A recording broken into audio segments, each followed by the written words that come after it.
Hello and welcome to the first ever live Salopcast. This evening joined by Mike and Dave. Hi Mike, how you doing? Hi, Ollie, you're right. Yeah, a bit weirded out by being live on the internet, but I'm sure I'll get used to it in a minute. Yeah. Yeah, when you signed up for this, I never said there'd be cameras.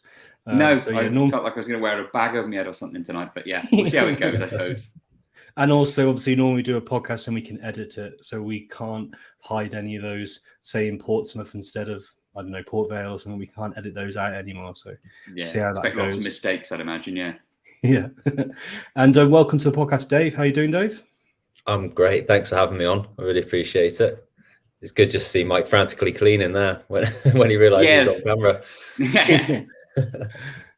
Brilliant. So, thanks guys for joining me this evening. So the plan for the podcast this evening is we're joined by Dave to talk about the last three games. So that's going to be really good fun, getting Dave's insight into some of the players. There's a couple of players still in the squad who Dave played with, and also going to ask him some questions about what Steve Cottrell's like at half-time, losing 2-0 away at Pride Park. Maybe Dave could give us a bit of an insight what that might be like.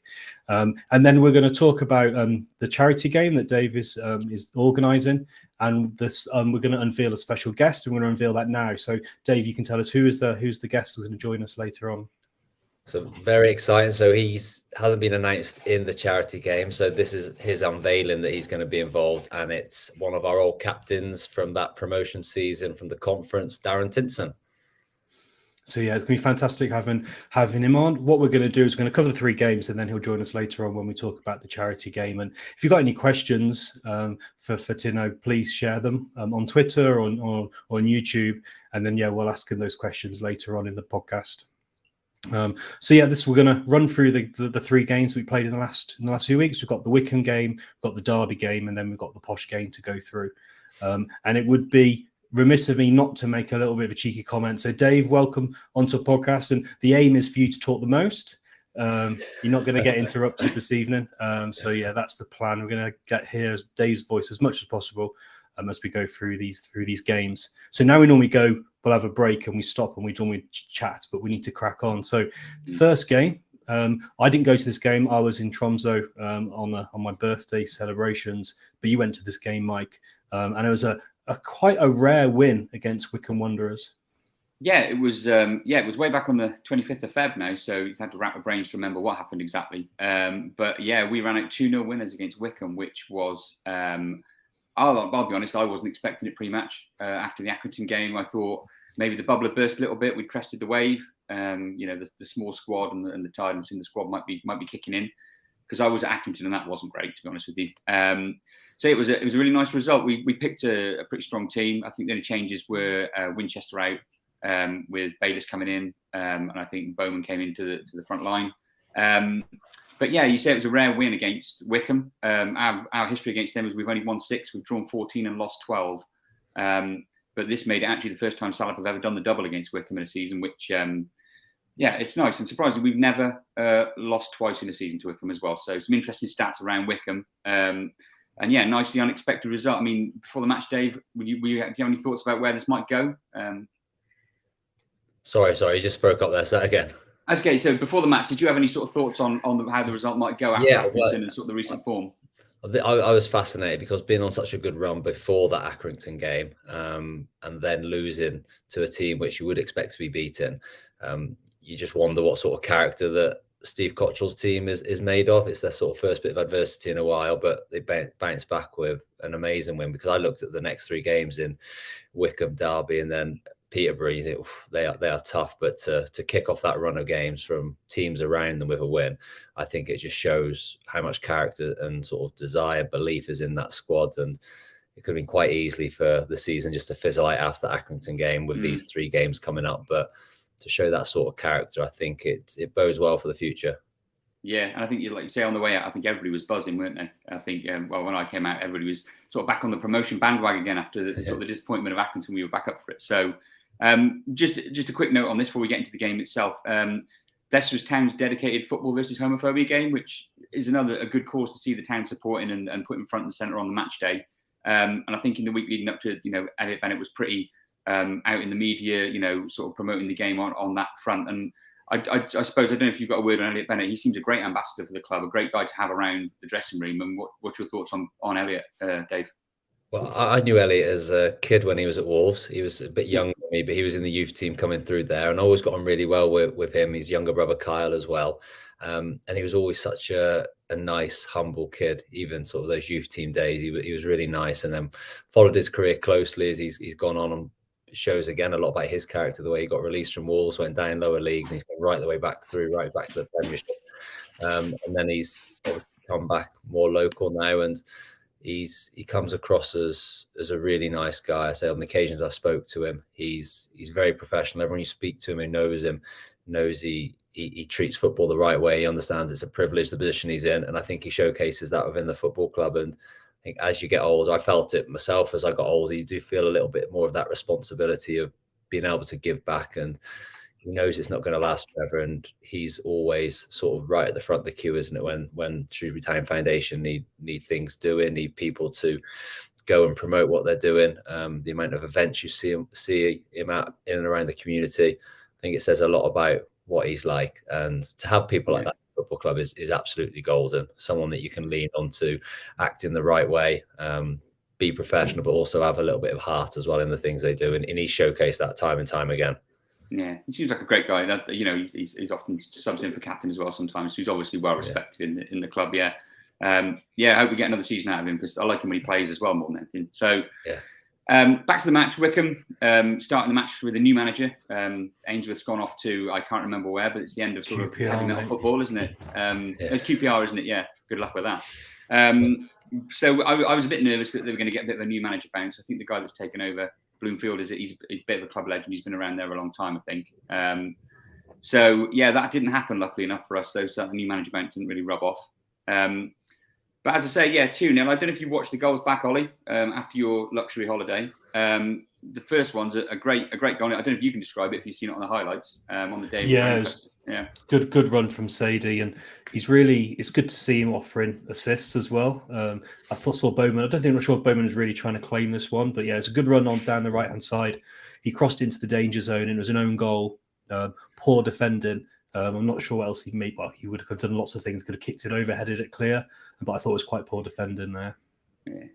I suppose Bowman left the defender a decision to make that day, didn't he? Sort of get stuck in or get out of the way. Yeah, it would be hard to defend sort of facing your goal a bit, Yeah, if Bowman wasn't there, then I think it'd have been a lot simpler a situation because he knew that he was bearing down. Then that kind of panics his decision making a little bit, and it is rash, and he probably still shouldn't score an own goal from there. But it was great work from Sadie. I think the way he carries the ball and gets the team up the pitch is excellent. He kind of feel like this season he's played in fits and bursts. He'll have a really good spell, go quiet, then a good burst again. But more recently, he's been more consistent. I think he's kind of offers something every single game, and being able to carry the team up the pitch like he does, hold the ball up, get himself turned. I think he's a massive asset, especially in the absence of Dan Udo. I think everyone was really worried when Dan got injured, what direction the season might go in. But to get Christian Sadie in at such a young age and to have him do what he's done, I think we've been very fortunate in that respect. But great run from him, great ball. And then Ryan Bowman, he is very good in and around the sort of 6-yard box, sort of 12 yards in, isn't he, getting on the end of things. So he's in the right position at the right time, but just didn't quite get the final touch. But I'm sure he'll be doing his best to say it's as good as an assist. Yeah. I think he went off looking to claim a bit sheepish when they pointed out it was the own goal, I think. But you never had any own goals in your career, did you, Dave? You haven't got any howlers you want to admit to? Or no, plenty of howlers, but no own goals. No own goals. Oh, that's good. Yeah, that's pretty well done for a long career like yours. Actually, fair dude.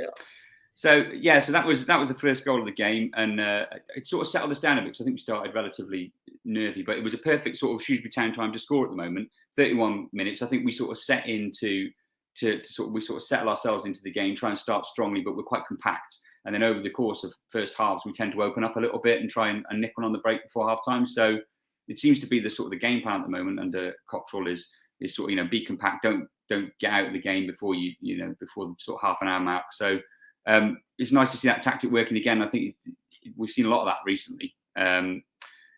So after that, not a huge amount sort of happened in the rest of the game until late on when the other goal came and Pike gets his winner. And I don't know if you want to speak on the turnaround in Reckill Pike, Ollie, a little bit first, and we might go to Dave on it as well.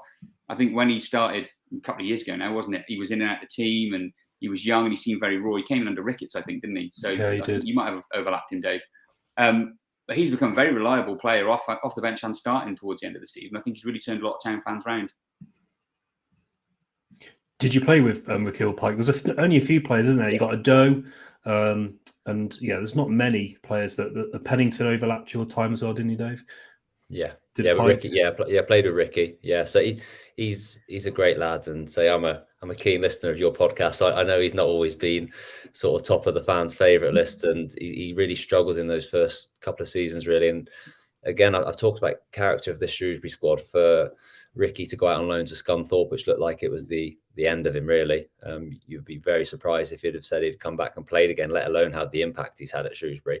I think that shows a lot about him, and I think what the manager does like is people who apply themselves, and that's one thing Ricky always did in training. He's a hard worker. He's a really good professional, and I think Steve Koch will give you the benefit of the doubt, and he'll give you chances. Whereas if he sees another trait in you, you might get one chance, then that's it, and then you'll see the back of you. But people who are willing to put it in for the football club, then he will back you. One thing with Rick, I think he was very unlucky when he first came. I think it was just one of the first games of season, pre-season. He injured his quad quite bad, and he was out for 3 or 4 months of it. I think that really knocked his confidence a little bit, because he did actually have a good pre-season that first time he was in under Sam. But yeah, it just didn't quite work for him. But he's such a nice kid. I'm delighted that he's bounced back, and all of a sudden he's put himself in a good position now. Hopefully he's in Steve Cottrell's plans in the future, and he can stay at Shrewsbury. But for his own career, even if his future isn't at Shrewsbury, he's done enough recently to get himself a good move as well, which when you play in League One, League Two football, that's so important, that you have got another 2-year contract somewhere. And I'm sure what Ricky's done, if it's not at Shrewsbury, then he's got himself another move. Yeah, I think sitting in the stands it's a good bellwether for how players are doing. You can see the reaction to them coming on things, and I remember the days of people sort of moaning and rolling their eyes when Pike comes on, and now people are calling for Pike to come on. If the game's not going our way, they'll be saying we need to get Pike on here, inject the pace. And when he's starting, you're expecting him to sort of impact the game, because he's ever so quick, isn't he, and skillful, and his goal that he scores, he's got the sense of mind to break the line when the pass comes through. He's composed enough to take the first shot, but he's also composed enough to be aware for the second chance and to put it away. So I think a real improvement in him. I'm really impressed with him, to be fair, and I would be more than happy for us to give him another deal, which is light years away from about 18 months ago, in my opinion on him. So football fans are fickle, and we're not always right, I think, is the answer on that one. But yeah, he'd only been on 90 seconds as well, so fair play. He comes on switched on, doesn't he? I think Cottrell gets him quite well drilled and quite ready to come on. There's always lots of notes being passed and pictures being drawn before the subs come on. Do subs take much notice of that when they come on, Dave? When they get in detailed instruction with 10 minutes to go, is it a bit of a game for the manager, or? You definitely are. If it's 1-0 up with 10 minutes to go, you're making sure you don't miss anything. And it's never a nice time to come on as a player, because I know Ricky's come on and got a little bit of glory, but 99% of the time, not a lot of good can come from your performance, in terms of if you come on and it stays 1-0, then great, but no one's going to talk about your impact coming on. But if you come on and all of a sudden you draw the game or lose the game, then all of a sudden people are looking at you. It was a bad change. But from playing on Steve Koch, I do know as a sub, he likes you to be absolutely firing before you come on. So he'll be watching you warm up, even if it's out the corner of his eye. And if he doesn't think you're sprinting enough, he gives an evil look to the fitness coach, says, "Get him warm now, because he better be up to speed." So I remember I was obviously on the bench quite a bit under Steve Koch, and used as a bit of an impact substitution, whether we needed a goal or we need to see a game out. Just to head the ball in both boxes, really, and a bit of experience. So I came on the last 10 minutes quite a lot when I was playing under Steve Cottrell, and he would say he would really put you through your paces before you come on, and then he would be checking as you're taking your bib off and stuff. You definitely warm. Go on, go and do one more run for me. Do another run for me. Good on him. So you have to be up to speed. And there's no hiding as well. Yeah, he looks like a man who would get you going. He looks like a man you don't want to cross. That's Steve Cottrell. Definitely not. But so a bit of a whistle-stop tour of this game with all the other stuff we've got to discuss. But I think overall, my takeaway from it as we walked out was it was a very convincing performance. Wycombe seemed a bit flat, really, I thought, on the day. I thought maybe the new manager, maybe something like that. But for a team who were right around us, bit of a playoff push 6-pointer, for them to sort of turn up and not really trouble us a huge amount. They had a couple of chances, but I don't remember feeling under a huge amount of pressure from them. I think it was credit to probably Steve Cottrell, who's had the team prepped right for it and picked the right tactic and seen it out in the right way. So it was back on the promotion bandwagon after the game. And everybody on the way out was talking about Marco Morosi, an absolutely world-class save. At one point, from a free kick, looked like it would come in for a cross, but ended up being a direct shot. I think have you seen that one back, Ollie? I didn't see that one, to be honest, mate. I only saw the goals. You haven't? Oh, mate, I don't know if you saw it, Dave. He the basically, the ball was athleticism. in, he scooped it back out the corner, doesn't he? Yeah. Yeah, the athleticism to kind of, he gets so much leap, doesn't he? He's almost at the ball with a lot of his saves before it's really there. So it makes it look a little bit more simpler, not this save, but in general, because his athleticism is so good that he gets so much height of his jumps. But he's been a bit of a revelation, hasn't he, of his shot stopping since he comes to the team. And I know the manager is really keen to get a number one in, and he's come in and been terrific. Yeah. What's your view on having different keepers, Dave? We've had a good history, haven't we, with Sarcevic and Dean Henderson, and then having Marco Morosi now. Do you think there's much difference between having your own goalkeeper and a goalkeeper on loan? Obviously, there's the risk they could disappear in January. Yeah, you do like the consistency of especially at the back line, knowing who's behind you. So if you're a centre back and having a consistent goalkeeper, that helps. But then if there is a goalkeeper that is that good, the likes of Dean Henderson, the likes of Max O'Leary who's playing regularly at Bristol City now, and then Matty Sarkic at Wolves, then you've got to take those opportunities as well. But I think we're lucky now. I think we've got a championship goalkeeper in League One. I think he is that, Marco Morosi. So it's good to have that consistency, and you can tell that with the back three, how comfortable everyone looks. They all seem to be on the same page, and being able to play together every week makes a huge difference. Yeah, and I think he backed that up again in the Derby game. I think you'll probably cover that save as well, Ollie, because arguably I think it was even better than the one in the Wycombe game. So yeah, he was playing really well, and I think his kicking's improved a lot actually as well over the course of the season. That was one of the grumbles people have with him. He's even sharpened that up. So I think all round an excellent number one. Like you say, probably championship level if he keeps those sort of standards up. And also, just sort of a quick note, which a lot of people have commented on in the week, is the Town they've got their own podcast. The Town's on the Coracle. It might be a BBC one. And they had an interview with Morosi on it, and he's got a really broad sort of Yorkshire accent, which I didn't expect from him, to be honest with you. I thought he might have, from his name, might have some sort of Eastern European accent. But it threw a few people. So I think, when he's barking that out and he's communicating in the box as well, you've got to put that in a Yorkshire accent now, I think. But excellent performance. I think the Town did exactly what they need to do, very professional. I don't think you can say much more than that. And that probably leads us on to the Derby game, really, which I think you're going to take us through, Ollie, aren't you? Because I was on a stag do in Lisbon, so I saw bits of it, let's say, on a phone screen. So I might be a bit more quiet during this one. You might have to take this one on. Yeah, it was a good one. It was a part of my 40th birthday celebrations. I had an amazing day. I went go-karting in the morning. I went to a really cool chicken place in Birmingham called Bonehead. Had a couple of beers, got the train to Derby. Didn't enjoy the first half as much, but the second half was fantastic. And it was a very, very good day, a good classic away day out. And it was obviously a big game for Shrewsbury Town, taking a lot of fans to arguably probably the best stadium in the division in terms of size, in terms of how new it is. A big day out for Shrewsbury. In terms of the team, it was the same team that started against Wycombe. That's something that obviously we know Steve Cottrell loves. He loves to play the same team if he can. And the last time we played Derby away in the league, I'm not sure if you were actually born yet, Dave. It was 14th of March, 1987. So maybe just sneak in. Just over a year old. Just a year old. Sadly, we lost 3-1 that day. But it was quite a while ago since we played them in the league. Obviously, we played them quite a bit actually in the 80s, obviously, when we were in the Championship. And the first half, I think it's fair to say it was quite a poor first half from a Shrewsbury Town point of view. I don't know if it was, I couldn't figure out at the time, was it Derby just being really, really good and have some quality players? Or was it that we were maybe showing them too much respect?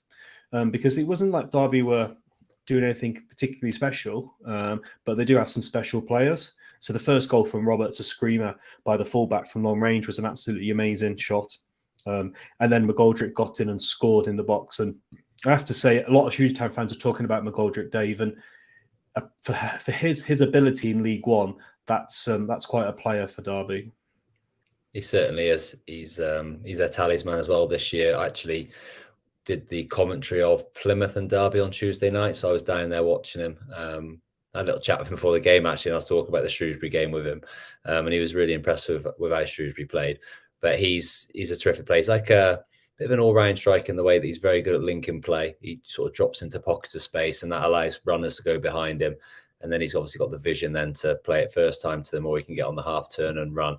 then also, especially more in this league, I would say, than the Championship, because I think Championship tends to be a little bit more athletic, but in League One, he seems to get in behind quite a lot as well. And I think that's more because the first few yards are in his head, so he's already sees that he's whatever. They've got a lot of good midfielders, Derby, so he's got a good relationship with them. But whenever they pick up the ball, he must know that, right, I'm on my way here. So he might take one step forward, drag the defender with him, and then he's gone. And he seems to have like 5 yards on someone whenever he's through, and they obviously catch him up because he's not quite as quick as them with his age. But he's top level for League One. He really is, and then he's scoring a lot of goals, especially at home as well. I must say the goal against the Town, it was a little bit disappointing, I would say, from Shrewsbury's point of view. He did look like he got in a little bit too easy, but he had a good chance a little bit earlier, didn't he, as well, with a header. Yeah. But his all-round game is excellent. He's got to be one of the better players in the league, that's for sure. Yeah, he's a quality player. He scored quite a few hat-tricks this season as well, and I'm not sure his contractual situation, but obviously Derby can play good wages with their income and their large fan base. But yeah, he's a fantastic player, and yeah, interesting at half time. And you can maybe take us into the dressing room, Dave. You played for Steve Cotterill for a while. How would a Steve Cotterill handle? Do you think, being, obviously you can only assume, 2-0 down away at Pride Park against Derby? How do you think Steve Cotterill would handle that? He would definitely still be methodical about it. When you don't perform well, he will read you the right act. He's got that sort of respect in the dressing room and almost intimidation as well, but in a good way. So you know that you can't drop your levels, and if you do, you're going to know about it. So first and foremost, the lads who maybe weren't up to scratch, he would have let know about it. But at the same time, it'd be knowing how well Derby played, and maybe weren't quite set up right. He made a lot of changes at halftime in the way we played, not just personnel. So he might have thought, well, maybe I haven't given the best shape to go out with, and it hasn't quite worked for whatever reason. There's numerous reasons why that happens in a football pitch. It's not someone not trying, and especially with this Shrewsbury team, it's just a little bit of bad luck on the day. And it really reminds me of a game where, when he first came in, he had that winning run, if you remember, where we beat Hull and we beat someone else. Then we went to Doncaster. And Lincoln as well, wasn't it? Away. Lincoln, that's right, yeah. We went to Doncaster away, and I started that game, but we got absolutely popped in the first half. Like they were high and flying at the time, and they were far superior to us. We couldn't get near them all. I remember I was kind of playing as a number 10, and like I was always 5-10 yards away from the ball. I'd be chasing here, chasing it there, and probably a little bit with me getting older, but then just as a team we weren't close enough. So luckily we were 0-0 at half time, whereas we were 2-0 down against Derby. But at half time, again, he didn't go mad. He just said, like, we're not doing well, we'll make some changes. And he brought me off. I was the one player who came off. And obviously it's never nice to be hooked at half time. I was maybe a little bit relieved at that point, because I was running around like not knowing quite where to go, and I couldn't get near anyone. But he pulled me at half time. And obviously he made the same decision on Saturday against Derby, and it worked. But I remember after all the lads went out for half time, he kind of waited in the dressing room, and you're always not sulking when you get brought off, but you've obviously got to have your shower and stuff. So you're just a bit disappointed how the games went. But he come and sat next to me and chatted me through and was like, look, it's nothing personal. I've got to do it for these reasons. Gave me the reasons, and was like, he's a really good man managing that way, kind of as his arm around me and says, like, it's nothing to do with you, and we need you. We're going to need you next week. All these sorts of things to keep everyone on side. But then we went out second half and we played really well. We scored a goal quite early. We won 1-0. And his decision changed the game. And that's what he's very good at, those in-game decisions. And he obviously did that on Saturday. I've said a few times, I think he's been unlucky in this first couple of years that he maybe hasn't had the squad to make those changes from the bench. You look early on in the season in particular, it was full of kids, and he's probably looking behind thinking, I haven't really got anyone who can impact it. Whereas now he's got a fuller squad, probably 3 or 4 players on the bench who should be possibly starting, and he can change it in around, he can rotate. So he knows he can make a change to really affect it, and he does that so well. So with a change of shape, 2 substitutions, Shrewsbury really had Derby rattled in that second half, didn't they? And he'll be probably disappointed they didn't go on to get the 3 points, even though Morosi made a great save at the end. That was a brilliant second half performance. Yeah, it really was a brilliant second half performance. So in terms of changes, he brought on Winchester, which, given Derby and we were going to be out of possession a bit, I thought maybe his energy was a bit missing a bit, I think, in the centre of the park. So that wasn't too... But then I was surprised we brought on Pike. We actually changed formation. He's done this a few times. I've said this on the podcast quite a few times. I think Steve Cotterill is probably the best tactical manager I've seen definitely in the spell doing the podcast, but even going back then, he's, as you say, Dave, he makes changes, and it must be really... I'll ask you a question. It must be really I don't know, give you a lot of faith in the manager when he makes changes and then it works. And that must help the dressing room and kind of the faith in the manager. Yeah, it definitely builds confidence, but also knowing that when the game's run away from you on the pitch, sometimes when you're in the middle of the battle and it's that frantic around you, it's hard for you to take in what's happening around you in terms of the tactical things. If they're maybe playing something slightly different, or they're not quite lining up how they expect you to, or someone's doing just something, these little things differently. In a player, as being a player, it's so hard to gauge that in an instant on the pitch to make changes. So when you've got the manager on the side who will recognize that and he will change accordingly, I think that does give you a lot more belief and confidence that, right, we're under the cosh a little bit now, but the manager will sort it in a minute. He'll see what's happening, and it might mean that we have to drop a player back. It might mean that we have to change formation slightly, or if we can get into half time, we know we'll sort it. And that really does boost you as a player, confidence-wise. And it's surprising the impact it actually does have on a group, or the 11 that are starting, knowing that you've almost got a 12 man on the side who's there helping you out. Yeah, and he definitely did this on the weekend. Yeah, sorry, go ahead. Just thinking about that, is it mostly on Cottrell, because he seems to work as a real good team with the backroom staff there as well? Are they all sort of looking out for individual things and feeding into Cottrell to make those decisions? Is it a team effort, or is he sort of a man alone with it? How does he sort of manage that side of it? I think he's very much alone in terms of his decision is whatever he thinks. He'll take the opinions from everyone else, but if he's seeing something different, he'll go with that. It's like his knowledge of the game, but he definitely takes in all the advice. So he'll have the analysts up in the stand. He'll have Davy Longwell alongside him, who will be able to look at the game as a whole. Then obviously Albie, with his experience of only just finishing playing as well, he'll take it all on board, definitely. But he'll be quite stubborn with his own opinion, but 9 times out of 10 he's right. So having that conviction in what you think's right, I think is a good trait of his. And as I say, he doesn't get it wrong very often. Yeah, no, he's definitely good at changing the game, and he did it here. So delightful ball over the top. I think I can't remember if it was some Leahy or Bayliss in the game, and Pike was in. I think that was one of the tactics he obviously noticed, was to get in behind them. Their fullbacks obviously pushing up and using Pike's pace. I genuinely, and I'm not saying this just to kind of try and take the piss, but I genuinely don't think that Derby's centre backs won a tackle all game. It was a really, really poor performance by their centre backs. I'm sure Paul Wern wasn't very impressed. So one of their centre backs fouled Pike, got booked, and then a fantastic free kick from Bayliss. I think it went through the wall, so I'm sure Paul Wern went really happy with that. But an absolutely superb free kick. The goalkeeper goes down. I think he did hit the post, but I think they took a bit longer maybe than was necessary to try and kind of stop our momentum, because at this point we'd absolutely blown them away. Change formation, change tempo, and Shrewsbury Town were playing like a completely different side. And then Paul Warren would have been very annoyed with his wall though as well. The kind of, you look at it from the angle behind the goal, there's 2 of them turn opposite ways, and it just leaves a gap where it just flies through, and that's a sin as a footballer if you don't just stand there and take one in the face or in the chest or whatever. As soon as you turn, remember Jay Bothroyd did it under Mick McCarthy at Wolves. Oh, he got absolutely slaughtered after that. Yeah, I get the sense Paul Warren's is quite a bit like Steve Cottrell, very good at picking up on most managers are picking up the details. But yeah, it'd be interesting to see what Paul Warren does with them next season. But and then if Shrewsbury Town continued to dominate the half, we had a chance from a corner, another Pennington header straight at the goalkeeper saved. And I can't remember if this was before goal or after the goal, but Sadie had a chance as well where he got in the box. He just basically completely outmuscled their centre back and got in and had a shot, but he was saved by the goalkeeper's feet.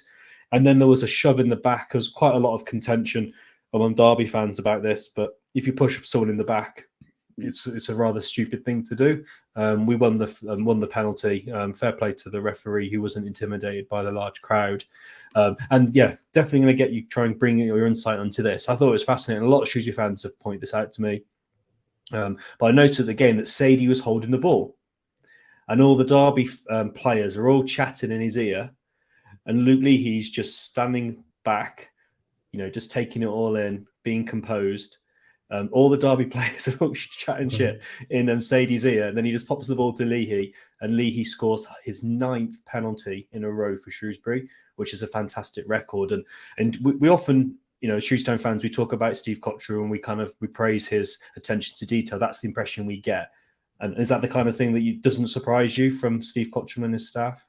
Yeah, that'll definitely be from the manager. Definitely, he'll have set that up. If there's a contentious penalty or there's time over it, he'd have definitely said to one of the other lads, pick up the ball like you're taking it, just to take any pressure off Luke Lee. Not that even if they had 10 players around Luke Lee, I'd still expect him to score, but just the mind games working.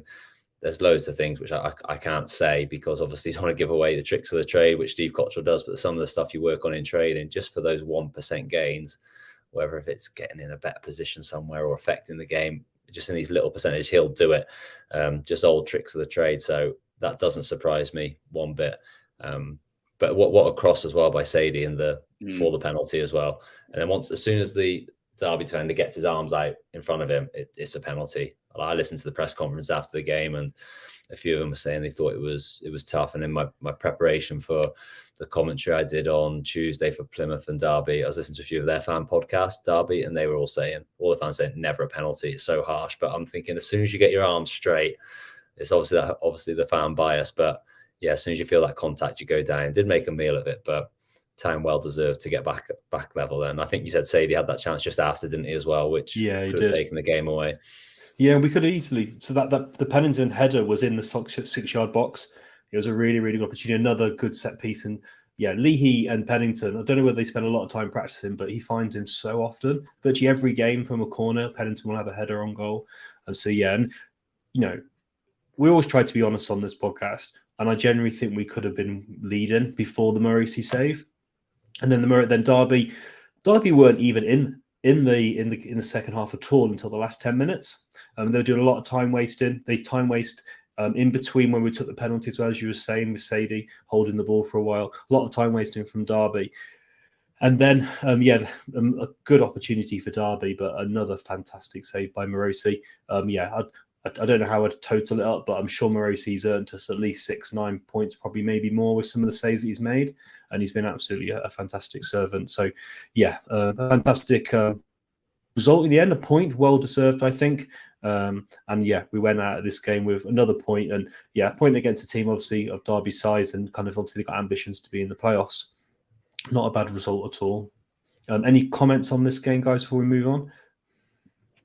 I just say, like you said, it again against a sort of what we consider at the moment weirdly a promotion playoff rival.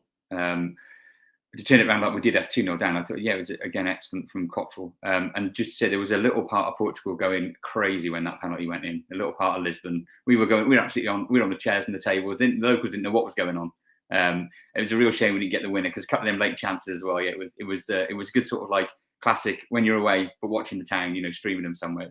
It's quite a memorable occasion. But we were all gutted not to be in the stadium because the fans looked like they were on top form. Over 2,500. It's mad. About 2,500. Yeah, it was. Yeah, I like those kind of away days. I've recorded a few clips for the podcast going forward. I like to use chants on the podcast, and Shrewsbury Town fans are in really good voice. I don't know if you've seen this, Dave, but there's this fantastic video doing the rounds on Twitter of Busy holding a Salop scarf and just staring at the Derby fans after he scored the second goal.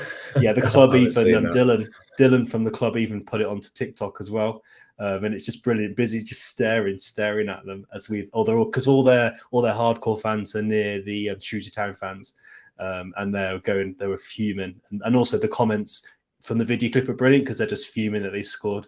Obviously, little Shrewsbury scored against them. Also, we don't have a right to score against a team the size of Derby, so that was good fun. Busy's finally gone viral. He's finally done it. We knew it'd happen eventually. Yeah, brilliant. I'll have to find that. Yeah, I'll send you the link there. I'll find it and send it to you. It's really good. It's really good to see, especially the comments from the Derby fans chuntering to themselves as we get the equaliser. We're running out of time, so we want to make sure we keep time for our guest. And it's a defeat. So we lost 2-1 at Peterborough United.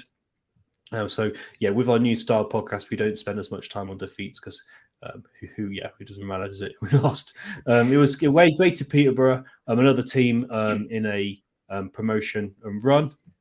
I'm going to have to ask you this, Dave. Isn't it quite strange how Peterborough only seem to have two managers and they just seem to cycle them back all the time? Yeah.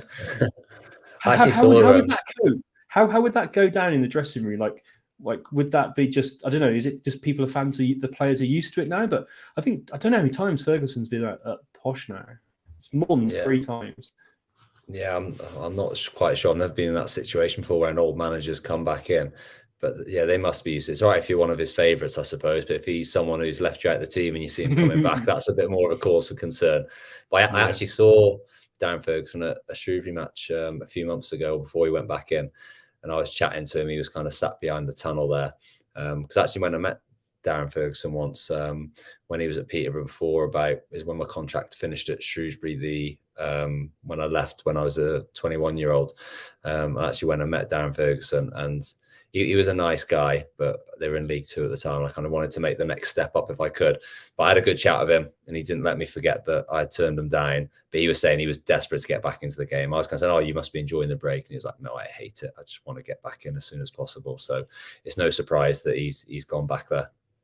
He only ever has to wait a couple of years. He always gets back in, so he's never really going to be out of the game for long, is he? Well, Italian clubs always keep their managers under contract, don't they? Because they don't pay them off. So I don't wonder whether he's just got a full-time contract all the time, and he's always ready to come back. But on this game, so unsurprisingly, obviously we've played quite a few games recently. Shrewsbury Town played a different team actually, and a different setup as well. We actually started with a back four, which is quite rare for Steve Cottrell. So Moore was playing at left back, Pennington, Dunkley, Flanagan in the back line. Pike, it took me a while to figure out what was going on, to be honest, in terms of formation. I couldn't quite figure it out because Pike, the enigma that he is, he could be playing in about 5 positions. You're not sure where he's going to be. So we actually played, I think I'd put this down as like a 4-4-1-1 with Sadie and Bayliss playing as a 10, with Winchester and Bloxham playing oddly on the left wing. So obviously wanted those players coming in, cutting in. So I thought was interesting. We'll go through this game very, very quickly. A free kick scored by Peterborough. Poor defending from a Shrewsbury Town point of view. I'm sure Steve Cottrell won't be happy watching that one back. And then talking of Steve Cottrell and his, preparing for games, this is one of the best set piece goals I've seen for a while. So a free kick, quite deep, really near the halfway line, put into the box. Dunkley wins the header. And Flanagan, first goal of the season with like a scissor kick, half volley into the back of the net. I think he even kissed the crossbar. Amazing goal, Mike. An amazing, amazing strike. Yeah. And like you say, we're sort of, I think I messaged you straight after the goal. We're set piece machines at the moment. The last 3 goals, the penalty, the free kick from Bayliss, this one as well, clearly off the training ground. And that strike from Flanagan's unreal. He'll probably have that playing on a loop in his house on some sort of video screen for the rest of his life. It's a great strike, and to come back and score it so quickly after going 1 down as well, it shows that we don't panic as a team now. Steve's got us really drilled, and they know their job is to go back in and get after it. So, yeah, it kind of, we weren't down for long, which is really good. But yeah, and a lovely goal to set us back up for the rest of the game. Yeah, a really nice goal. And I imagine, Dave, this is something that the team practice a lot. I imagine for most games they'll do some set piece work.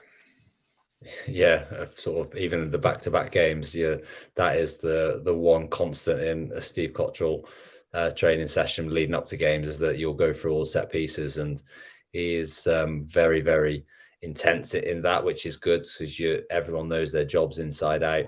Kind of working on goal kicks, throw-ins, free kicks in every single third, defensive third, midfield third, attacking third, out wide, round the box, absolutely everything, different corner variations. So yeah, he's so meticulous, and I think that shows, doesn't it, on a match day? I think we're both in good in both boxes, both defensively and attacking.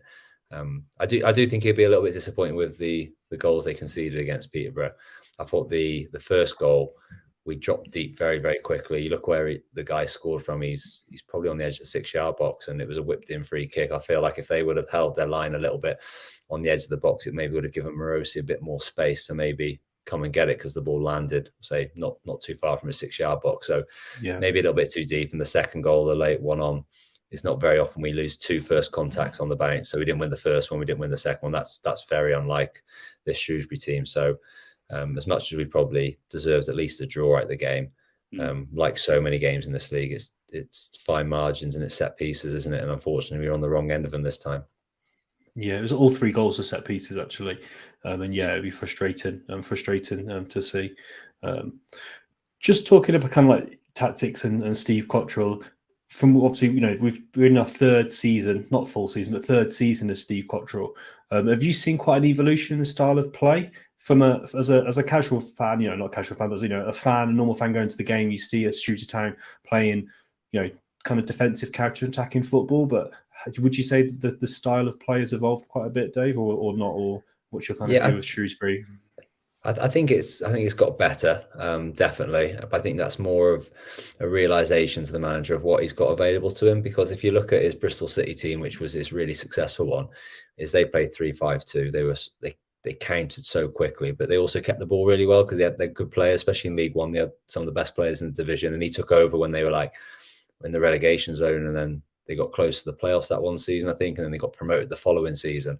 And they were dominating the league. And I think he would like to do that with Shrewsbury, but it's difficult because the resources the football club has, he probably can't go out and get the best technical players in the division. But what he has done is he's improved, I think, every sort of transfer window, every season. He's got better people inside the football club from a playing point of view, both characters and for ability-wise as well. And I think you can kind of slowly see it just getting better and better, so almost like month on month with the more and more experience the lads are getting. But I think he realizes that for Shrewsbury to be successful, we're going to have to be a more defensive team. Probably not what he wants to do, but working with what you've got and not trying to be something you're not capable of, I think is probably a good strength of his. If he tries to go out and play total football, which I think he would like to play a lot more football, but if you haven't got the players to do it, or you can't afford the players to do it, then that makes it very, very difficult. So realizing you need to be defensive, and if he does need to be defensive, then how do we still carry an attack? How do we still carry that threat at the other end? And that's through counter-attacking football, sort of having players in the middle of the pitch, being very, very good on set pieces. And I think with what he's got available to him at the moment, he's doing an incredible job at still being able to score goals at the other end whilst not giving up too much space at the other. So it's a very fine balance. And I know for a fact he would like to play more football or be able to do more with him. But obviously that realization of the players you've got to work with, I think more than anything, in this Shrewsbury squad, he's had to get good characters in as well, because that'll take you a long way in this league, getting people who are all fighting for the same cause. And he spoke about it loads in the press recently when I've been listening to his interviews, how good that dressing room is and how much they play for each other. And I think that's evident. I think that's why the relationship with the fans is so good, because they see 11 lads, 14 lads when the subs come on who are absolutely giving their all. And that's why the football club, I think, is all moving in a good direction at the moment. It's the closest in spirit to that Paul Hurst season. I think that squad was really together, and this is as close as we've got. And it's no surprise it's nearly as good as that season's been going. So he's done a great job on that. Yeah, they look like a great bunch of lads, I think. I would say this squad is probably in some ways even closer to the fans, because that season was just kind of crazy. We won so many games, but yeah, there seems to be a genuine connection, and also there seems to be a great connection. I always find it interesting to see how the subs celebrate. And how to celebrate with the players, and in front of the South Stand, the subs have been going crazy. So yeah, it's good to see. Kind of drawing this section to a close, and we've got a question from Gareth. Mike and Dave, you can answer this. Do you still think Shrewsbury have got a chance of getting the playoffs? Do you want to go first, Dave? Yeah, you go first. You can give the really insightful answer, and then I'll go, yeah, what he said. He knows now. But there's always a chance, isn't there? But I think it's a long shot, and that's not just from the result against Peterborough. I think leading into the recent weeks, as well as Tyne have been doing this, still being a decent sized gap into that top six, and there's games in hand, and you look at the clubs above Tyne and the resources they have, it would be a huge task to break into it. It really would. But anywhere in that top half is a huge success for Shrewsbury, because, as I keep saying, you look at the resources of the football club, we're fighting above ourselves there massively anyway. And all you want, I think, as a football fan, is progression year on year. And I think that's what we're getting at the moment. And as good as this season's been, it'll be interesting to see how it goes next year, because it's hard to top and to keep that progression going. But I think realistically, it's a step too far. But that shouldn't dishearten fans. I think finishing in that top half of the table is a huge achievement, and it should be celebrated. Yeah, I totally agree with that. I think that the running looks very difficult. The teams that we've got left to play are high in the league, and they're pushing on as well. So each match is going to be, there don't seem to be any dead rubbers left in it, really. But yeah, as a part of you thinks, as a Shrewsbury fan, you don't want to go back to Wembley anyway, and we're not getting promoted automatically. So you may as well miss out on it. And the other thing is, if we actually did accidentally go up, God, what on earth would happen to us next season? I shudder to think how we'd get on. But yeah, I think we'll leave that one for another day. I think we'll just about miss out this year and give us something to build on for next year, which I'm more than happy with. I was expecting an 18th, 19th again. So yeah, it's been a very positive season in my view, I think, so far. Yeah, it's been a great season so far. Very enjoyable, especially that run we had of 6 games in a row, which was fantastic. And yeah, if we can do progression again and can sign more players, and which is going to be the challenge to keep in building on. Definitely, as Dave said, we've definitely built an added quality of the squad. But yeah, it'd be interesting to see what we do in the summer. And also, there's quite a few players out of contract, so yeah, something to look forward to in the summer. So hopefully, we can keep some of these players. So drawing these 3 games to a close, we're going to welcome our special guest to the podcast. Hi, Darren. How you doing? How you doing? You okay? Hi, Darren. So brilliant. Thanks for joining us on the podcast. Thanks for coming and joining us. And yeah, Dave, you want to maybe do a bit of an introduction to what's going on with? I'm sure most Shrewsbury Town fans have heard, and Wolves fans that listen to this have heard what's going on with your charity. Maybe you can just give it a bit of an introduction and say why and explain why Darren's on the podcast. Yeah, so I'm sure most people have heard, but I've got a charity game coming up on the 26th of March, which is 2 weeks on Sunday. And it's between 2 of my old clubs, Shrewsbury, obviously, and Wolves, and it's players that I've played with at both clubs that are going to be on the 11th. We've got 2 great teams involved.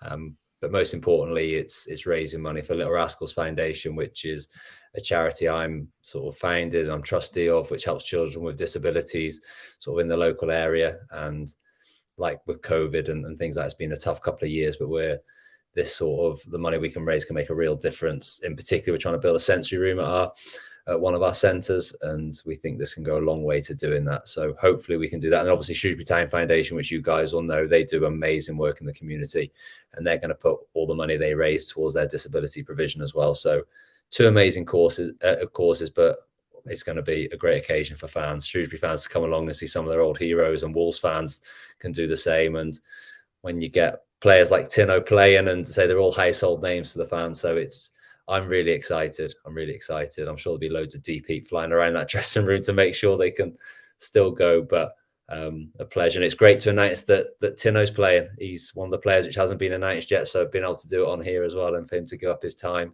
not only to come and play, but tonight. I really appreciate it, and he still looks well, doesn't he, lads? I don't know whether it'll be like on the actual football pitch, though, Dave. I've not kicked the ball for about 12 months. Dear. You'll be all right, mate. You'll be all right. Do you still play football when you get the chance? No. I'd love to, but age catches up with you. As I say, I played a charity game about 12 months ago.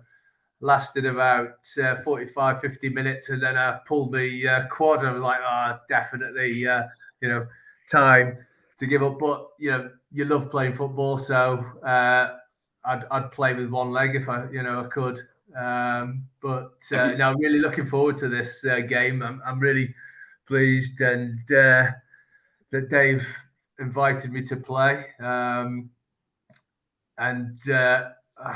I keep myself fit generally, but not football fit these days. So it'll be good to catch up with Dave and the rest of the players. Obviously, I played with a couple of them, but the other players have always been opposition, I guess. So, but football's football, whether you're a fan or a player, it's just a sociable event as well, isn't it? So you might be enemies on the pitch, but as soon as you come off the pitch, you all socialise, have a drink, and that's the beauty of the football, really. And it's the same with the fans. And Darren, you would have played at the old Game Meadow on the old boggy pitch in the old sort of dingy training rooms. Have you been to the new stadium we're at now, and you're looking forward to having a bit of a nicer surface to get involved on? That's one of the things I'm looking forward to, really, because when I joined in 2003, obviously there was always the talk about moving, ground. But I think the Game Meadow holds a special place in all the fans' hearts and players, really, doesn't it? It was a unique kind of place to play. Great atmosphere, good crowd. When I played there for Macclesfield. Before I moved to Shrewsbury, when you actually go through into the corridors and see the photos of the boat on the middle of the pitch, and how they had to collect the balls from the river and stuff like that.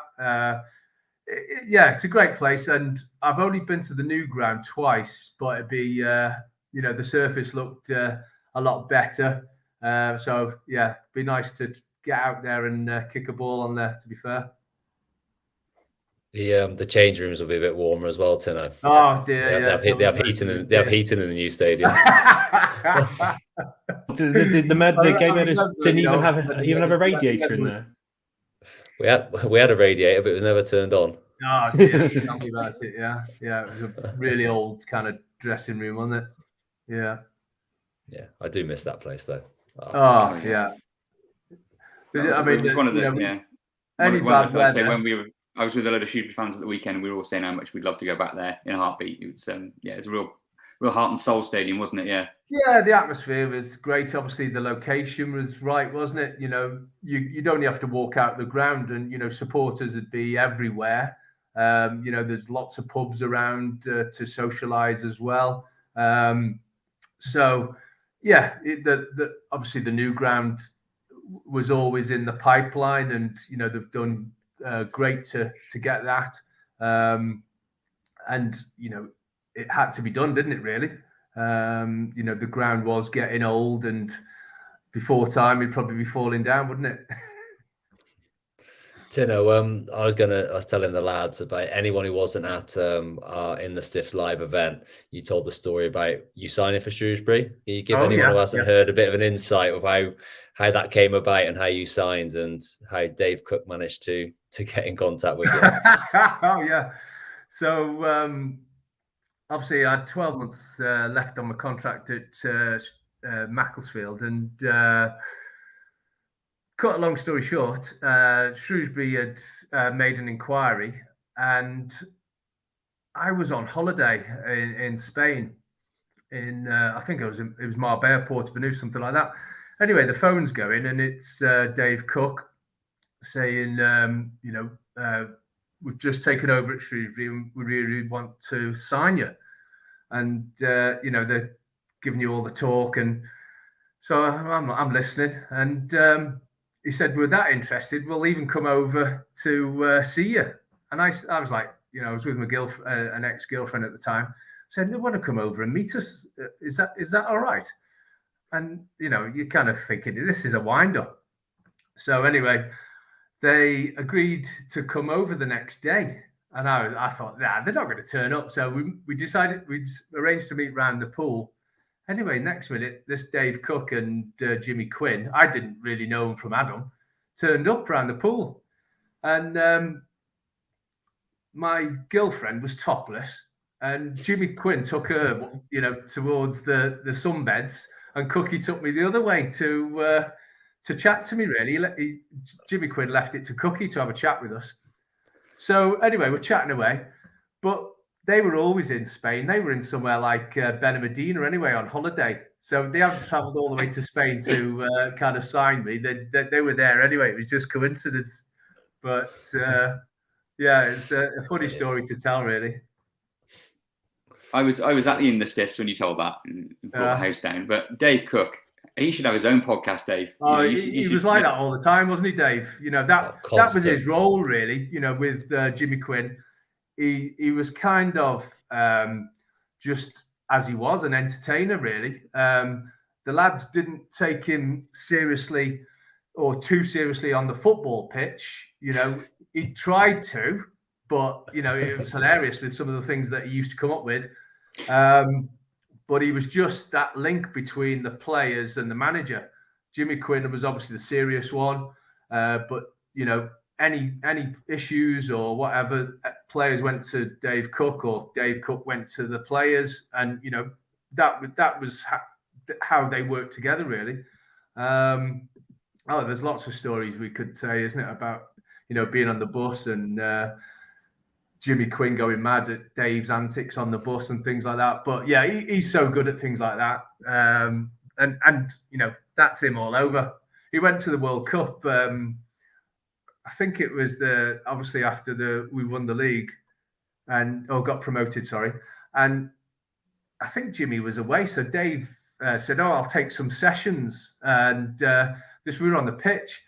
and because he'd been to the World Cup, he was trying to put on these training sessions that he'd watched, obviously, during the World Cup. We were in stitches. Honestly, the players just sometimes couldn't take him seriously. Dave, have you got, so of the players playing in the match that you've organised, have you got many of Tino's old teammates turning up? Anybody you can link up with again, Tino, you're thinking? Yeah, I think there's Scott, isn't there? Ashy, I played with. Calvin Langmead was there. And then I think, Sam, obviously. Gav. Yeah. Tolly, yeah. Mossy playing, isn't he? Yeah, Mossy. Well, hopefully. He said he's playing, but he keeps moaning about his hip to me. But then I speak to him again, he's like, yeah. But every time I speak to him, he's, oh no, I'll be okay. So, but yeah, and as I say, the other players, I kind of they've always been the opposition, really. So yeah, there's all the other lads I've kind of come across anyway. But yeah, really looking forward to it. As I say, just to catch up with everybody, and even like, as you say, at the podcast in 37 the other week, it was great just to see the lads, because you do lose touch, and you don't kind of mean to. It's just life goes different ways, doesn't it? Would you miss most, Darren? Do you miss the banter in the dressing room, or the playing of the football? Playing the football, definitely. Yeah. It was torture when I kind of retired. I think I spoke to a couple of the guys about it the other week. When your wife's taking you shopping at 3:00 on a Saturday afternoon, compared to being on the pitch, and it took probably 2 years to kind of really break the habit. And you can see these days why people, I wasn't in the position like Dave was, that played football literally all his life in that respect. I didn't come into the game till late, so I'd worked, I'd got that kind of bit of life before football. Whereas for Dave and a lot of other players, it's their kind of first job as such. But when do you call football a job that you're getting paid for something that you enjoy doing and you've done from the year dot sort of thing? It's just that we've been fortunate to get paid for it, and you'd play for nothing really, because you enjoy football that much. It just becomes a job, doesn't it? A career, but you never think of it that way. When you left Shrewsbury, Tino, what was the circumstances there? Was it you wanting to move on? Was it the club going a different way? Were you disappointed you had to leave Shrewsbury? Yeah, I was a bit disappointed with that, because obviously Gary Peters came in when we'd had a bad start to the season back in the Football League. So Jimmy Quinn left, Gary Peters came in, and he had me in the office at the beginning. He said, don't worry about your age. If you're playing and you're doing well, you'll get a contract. And I kind of played the majority of that season, was captain. And then, when they have a kind of the end of season chat and summary, and he kind of then used my age as the kind of reason. But also, if you remember, Stu Whitehead was there as well. So, Stu was a great player, and he just said, I'm choosing Stu Whitehead over you. And you are bitterly disappointed, but as you know, Dave, football's football. It's a cruel ending in ways. When you're not wanted by the club. I'd only had 2 years at Shrewsbury, but I loved that 2 years there. I would have loved to have stayed, but then I wouldn't have probably gone on and enjoyed the few years that I had at other clubs as well. So. The other thing that I'm looking forward to, obviously, is that you're seeing fans and supporters that you really didn't get the opportunity to kind of see, when I left, because it was end of the season. We didn't know what was going on, so it'd be nice just to go back and see some old supporters as well. But yeah, like I say, your experiences. I wouldn't have. I had two years at Burton Albion, and they were 2 good years. They were a new ground and everything like that. So, it's kind of what will be, and fate, isn't it? Really. You probably passed the ball too much for Gary Peters, did you, Darren? Yeah, I'll tell you a story, Mike. When and Dave will kind of remember this as a defender, and obviously going back to how the pitch was, he said to us as defenders that if we tried to get the ball down and play rather than just kick it or head it, then we wouldn't play. That was, and that was circumstances. We needed to get points, the pitch, the Gay Meadow pitch. So he didn't want any chances in that respect. But yeah, and it's quite funny because when I've heard Gav talk about it as well, hasn't he, Dave? He's said the same kind of thing that if you tried to play the ball, then you wouldn't be playing for him. But that was circumstances, I guess. Unless he didn't think I could do it.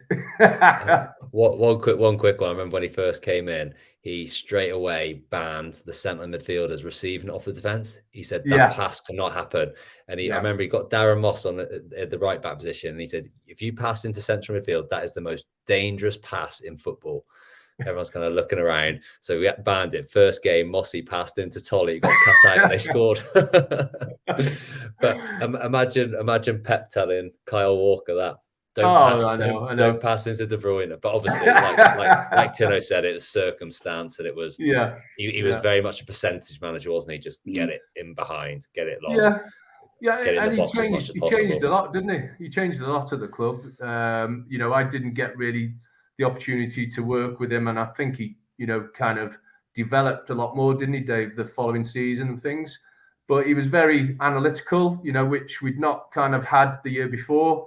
He had people, in the stands watching, say the defenders play, the midfielders play, and you'd come in on a Monday and, you'd get all that kind of feedback. I know now in the game, that's literally routine stuff, isn't it? Plus a lot more. But, for us at the time, it was something a bit different. So, the analysis part, I was kind of impressed with, because we'd not had that before.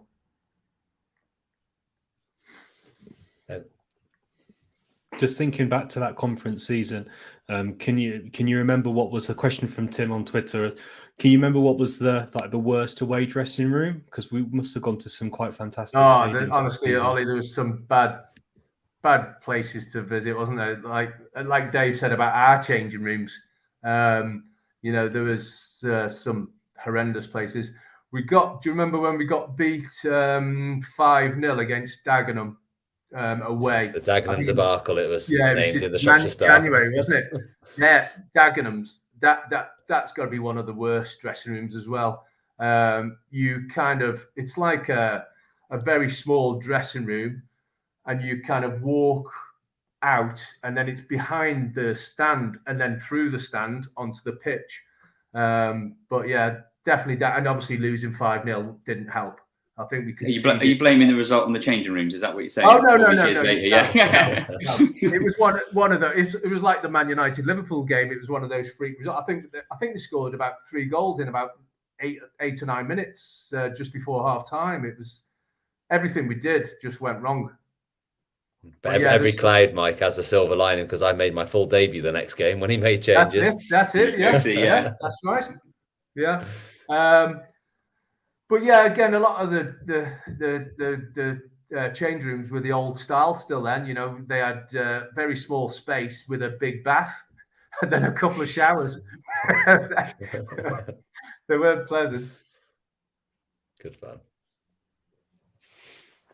So, Darren, you said you've only been to the ground twice since you left the club, like the new ground. Do you keep in touch with the scores at the town? Do you know anything about the current team or sort of the run they're on? Are you in touch with it at all? I always look out for the results, obviously, of teams you've played for, and I think it's just a bit of consistency, isn't it? It's really, over the years they've had some good success getting promotion, and I heard Dave just talking about it might be just a step too far this season, but considering probably what they've been through, they're kind of up there, but is it just a step too far? I think is it about 10 points outside the playoffs or something like that?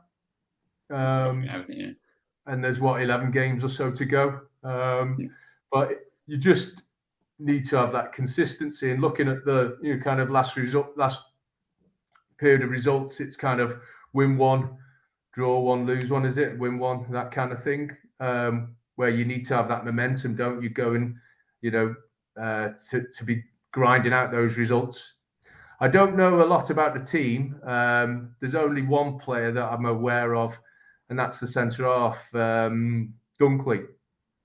And the reason was that I used to do the physio at the academy at Crewe, and he was there as a young lad, and I rated him when he was there. So I've always kind of followed where he's been to, and that, and he's a big, strong lad, and he was, then I think he was about 13, 14 when I first saw him at Crewe. He obviously had a night because he's been excellent this season. He's been one of our standout performers. So he's a player, obviously. Yeah, he's been brilliant. Yeah. He scored a volley from a corner, Darren, inside near the penalty spot. Really? Did you ever do that as a centre half? Oh, you're joking. I think I scored one goal for Shrewsbury, and that was against Norwich, and that was like a near post little flick. I don't know. Scoring wasn't my forte. I wasn't as gifted as the lads on the pitch, but I could head the ball, I could tackle, I could organise and communicate, and that was my role, really. I like Dave said there, if I got the ball, I'd just play a simple pass to someone like Dave or whoever was in front of me to do something better than I could. There's nothing flair about me or anything like that, technical. I kept it simple. You're saving it all for the charity game. That's yeah, we're going to see some pro turns. Yeah. Don't do your quad, though. Oh, no. And while we got you, I suppose always to ask, you got any good memories about a young Dave Edwards just breaking onto the scene in the Shrewsbury squad? What was he like as a young pro? Was he cheeky? Was he loads of stories about Dave. Obviously, he was in with all the young lads, which included Joe, Ross. They had a good group, and Dave, he was a local lad, Shrewsbury through and through. So he was buzzing all the time. He was there, loved his football. I think, even when training finished, he'd be there with Joe and the other lads I've just mentioned. And even outside of the football, I think he just carried a football with him. But, Dave was one of those players that, you could see he was going to go far. He had a good engine and good box to box. And the main, he scored goals as well. So it was just a case of him breaking into the team, especially with the expectation of that season of, getting into the league. He had Jamie Tolley in front of him, obviously, and Martin O'Connor. So Dave kind of just went about his business, and then when he got his opportunity, he kind of took it, really. And then I think didn't get that much of a chance in that first season, Dave, I think, was it? But then the second season got, was always involved. And you could just see that he was going to go on and have the career that he has done, really. But yeah, Dave was a young lad, had a few dodgy haircuts over the years, as we all have. Shaved his hair one day and kind of sheepishly come out the tunnel or out the gym, because the gym was by the tunnel, and him and Joe and the other lads were in there all the time. And obviously, with the banter that the lads give him, having this haircut, then another haircut was where he had it highlighted or streaked, whatever they call it these days. But Dave, they had a bit of a good social life as well, didn't you, Dave? I think he was, him and the boys, the local, were out and made the most of their kind of popularity in town and things like that. Yeah, I'm sure Ollie and Mike would have seen us out on a few occasions. Sure. Yeah. We'd always be dead excited. Look, Dave Edwards over there. Yeah. on a Tuesday night. That was a few nights, I think, wasn't it? Yeah. What about you, Dave? Captain Fantastic, the local, captain your local club, your boyhood club. What did you take from Tino when he was at the town? Did you take any of his sort of leadership qualities, or what was he like as an older pro to come up under? Like, yeah, he was a class act. Not saying that because he's here, but it can be difficult sometimes. A young lad coming into a group, and especially back then, it was a lot of strong characters in the group who were sort of full of the banter, and it's about fitting in and kind of. You don't want to go too unnoticed that they don't know you're there. So you need to make enough of an impression, but you can't be chirpy or because you'll get shot down. But Tino was very welcoming right from the start. I think he appreciated people who were going to work hard and be professional. I think the very first memory of him was pre-season where we, don't know if Tino will remember this, just outside the hut at the old training ground. We were doing like these runs. It must have been made about 200 meters, but in a circle, and it was really hot. And after the first run, Tino took his top off, and it was like David Hasselhoff. It really was. I thought, oh my God, I was like a 17-year-old boy, and Tino had muscles that I'd never seen before, in unbelievable shape. But I think you kind of really I took from that. I know other lads did that. How you can look after yourself. Do you know what I mean? You're sort of getting later into your career and the longevity that gives you. And I think, like Tino said, he was very good in both boxes defensively, very, very good, knew his strengths, but he made the most of everything he had. And I think that's definitely something which I took from him, is absolutely try and maximize your ability to as much as you can, and it will get you as far as you can. And obviously just do that with hard work, and you need a little bit of luck along the way, of course, but he was a really good captain, a good leader. The lads looked up to him. I think he was at times probably the sensible one who could keep it together, because as I said, there were some absolute characters in that group, and it needed someone like Tino to at times bring it all together and say, oh, come on lads, let's concentrate now, or let's do this. And in game as well at half times and stuff like that, he was a proper leader. Yeah, I think because the season was successful, and we kind of you're winning games more than losing games or whatever, so everybody enjoyed playing. The hard thing was just keeping everybody happy, really, wasn't it, Dave? As you say, because everybody wants to play. You can only play 11. All the lads, that were involved in the squad and weren't involved in the squad were important, throughout the season. And we did have a good mix, really. There was little groups, but nothing that divided the team in any way. And as I say, really, Dave, it was just a case of him biding his time, getting his chance, and then showing everybody we knew what he could do, because we saw it in training every day. But Dave was never any bother, to kind of. I didn't have to do a great deal, and with him and the boys, the hardest responsibility was when we went to blooming Tenerife, and then Dave's parents and Joe's parents pulled me aside and said, "Look after him, Tino," and we're going to Tenerife. And I was like, "Oh my word, what am I going to do here?" And we had a ball, for the few days that we were there, and it was a great experience. To finish the season off, really. But yeah, Dave's been a model professional all the way through. No bother for me anyway. What was the expectation that season when you were chatting to Jimmy on the and Cookie on the side of the pool? Was the expectation to win the league that year? That was that. Their aim? It was all about kind of getting promotion, wasn't it? Really. And I was kind of looking back, and I was doing a bit of research when Dave spoke to us about the 37, and of the teams in the Football League, I think I've read there was only 3 or 4 teams that have got, automatic promotion. So I don't think at the time we kind of realised how big a kind of achievement it was. You can see that National League now is just kind of full of ex-league teams, and using Wrexham as the example, they've been in there 10 years or so. 11 now, isn't it? Is it 11? Yeah. So to actually get promotion, I know it was through the playoffs, but you need that luck sometimes, and it was a massive achievement that I think we always believed in ourselves. But you're going up against teams that are kind of seasoned teams in that league as well. That they've been in there a long time. You go into grounds that aren't up to the game meadow, that kind of thing. I think our home record was really good, but away, that's where we kind of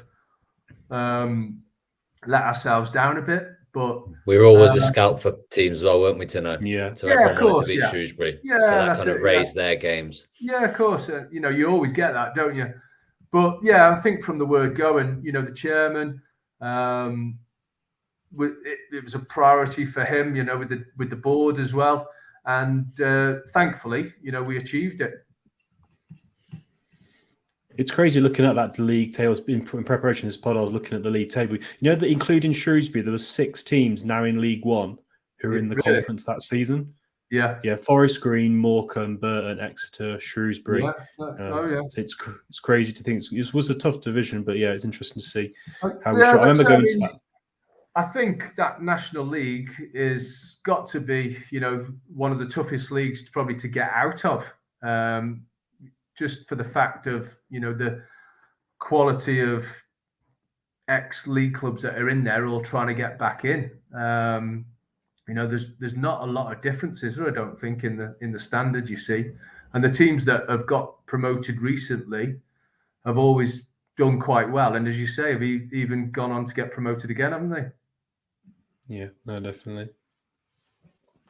Yeah, I just remember to bounce up like we did, massive for the club. I think it was a huge, it was a bit of a sliding doors moment. If we hadn't gone up that season, how would have struggled again the following season in the conference, and you might have ended up with that 10-year stint down there. So it was a huge relief for the fans that we came up that season. I think that team holds an important part in the hearts of the club. I think, yeah.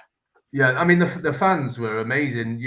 Home and away, really. I can't remember what our average attendance was, but it was big.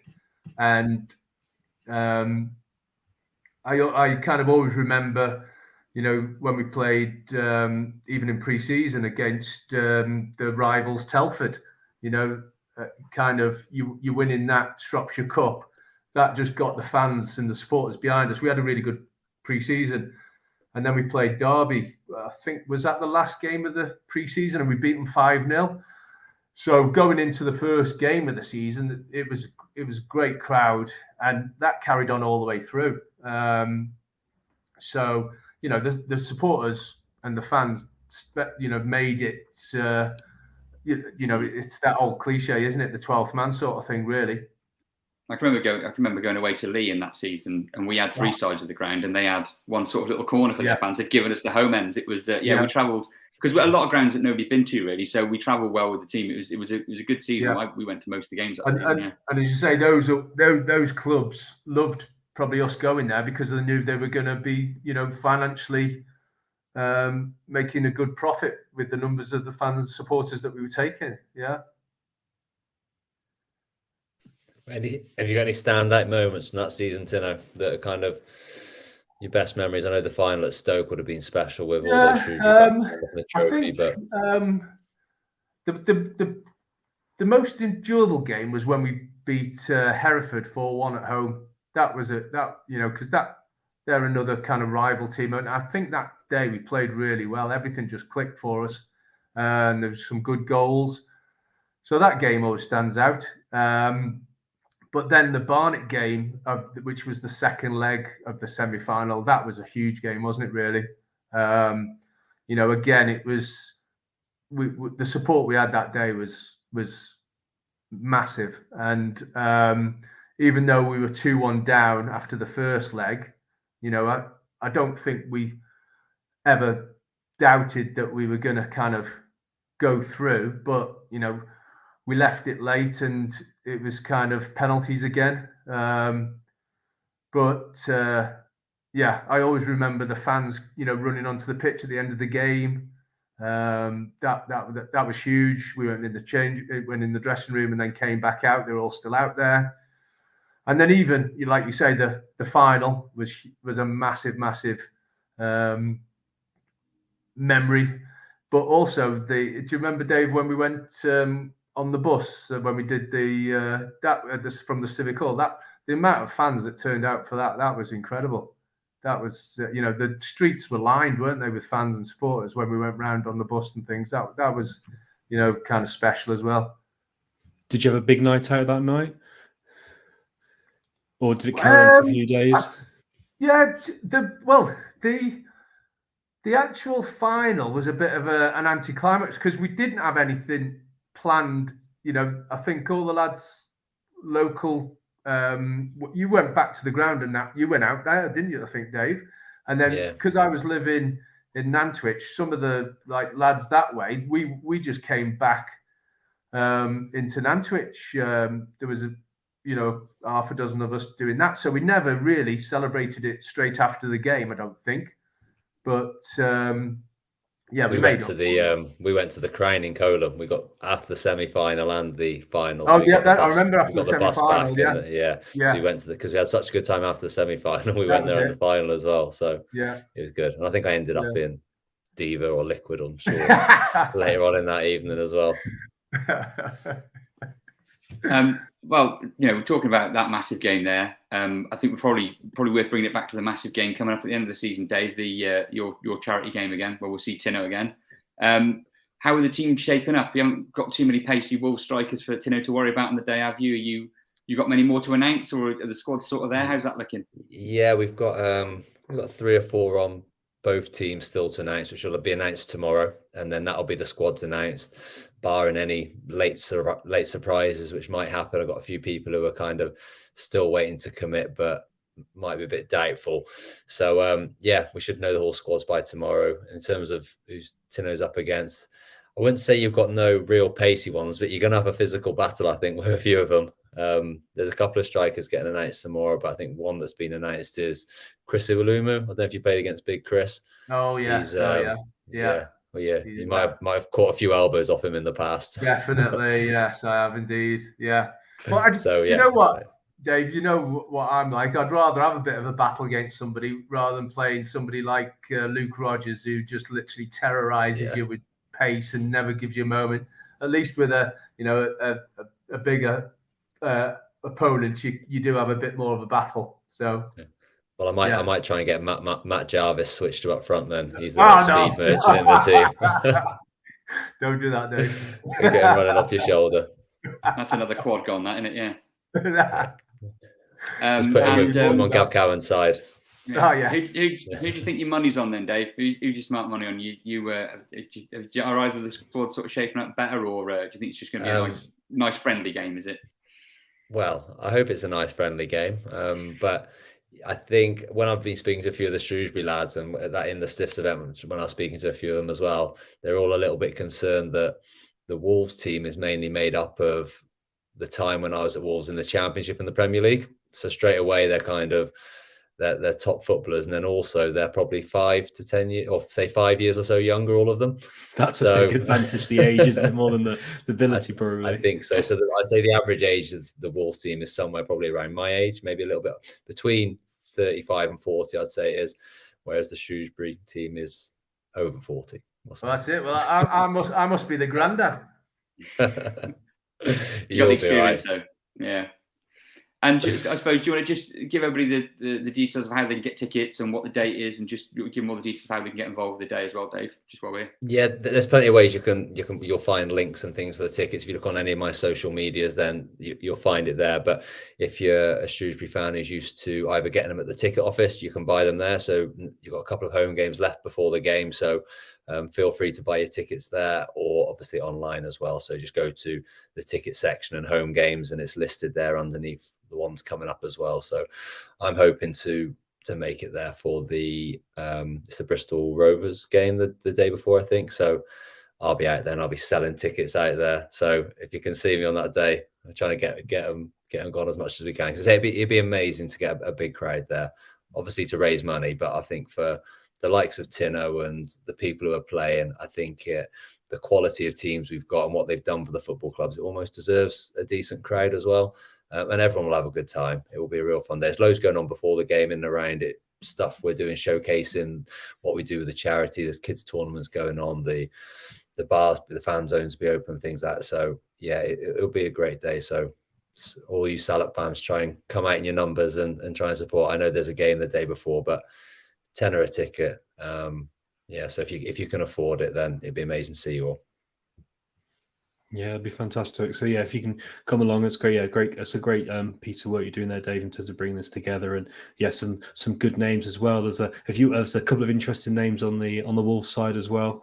With Sam Ricketts turning up as well. It'll be interesting to see. Yeah, might be a controversial reaction he gets. Yeah, he wants to see reaction he gets. He's a lovely bloke, but yeah, interesting in session time as a Shrewsbury Town manager. But yeah, it'd be really great to. I'm sure the Shrewsbury fans will give with Tino and the former players a great welcome, and it'd be probably nice as well for the former players, Darren, as well, to kind of say hello to the Shrewsbury Town fans and yeah, kind of have that kind of special moment again of going on the pitch. Yeah, definitely. As I say, we kind of you finish the season, your last home game, and you always get a good send off. But not knowing it was probably my last game there altogether, you just feel a little bit aggrieved that you didn't say bye to the fans properly, really. So yeah, it'd be nice to kind of get the opportunity. Brilliant. Thanks very much for coming on the podcast, Darren. Really, really appreciate your thanks, support. Tino. I really appreciate you supporting and Dave as well and the charity. And thanks for joining us, Dave, as well. It's been great to get your insight on the team and the management and how Shrewsbury Town are getting on the season as well. So yeah, thanks for joining. Thanks for joining me, Mike, as well. It's been a good podcast. Thanks, Ollie. Get me involved. What a thrill talking to two Shrewsbury legends. Yeah, absolutely brilliant. I loved it. Thanks for inviting me, and I'll see you in a few weeks. Cheers, guys. Thanks everyone for watching and listening. Yeah, see you soon. Bye.